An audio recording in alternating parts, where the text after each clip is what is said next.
tak ada. Tetapi digambarkan kita berada di dalam dewan ini dan kita boleh berinteraksi secara biasa.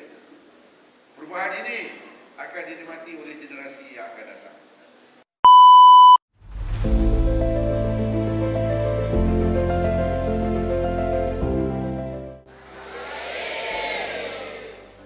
Anak-anak Melaka mesti bijak, laksana tua, berani, laksana dibantu.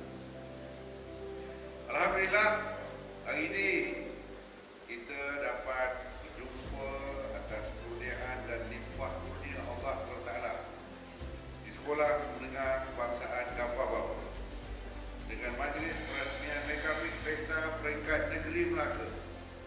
Anak-anak semua, saya dulu berada di sini pada tahun 1973 sampai tahun 1978.